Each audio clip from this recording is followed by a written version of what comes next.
14, 2025 ay ikinasal na nga ang longtime boyfriend-girlfriend na sina E.A. Guzman at ang host ng unang hirit na si Shira.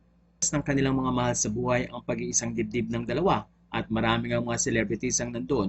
Ilang mga photos at videos ang ibinahagi ni Rojon Cruz na kung saan ay part ng nasabing wedding. Nandun din si River Cruz at makikita rin nandoon at present sina Julia Montes at pati na rin si Coco Martin. Nandoon din si Joros na kung saan ay nakaselebrate nga sa pag-iisang dibdib ng dalawa.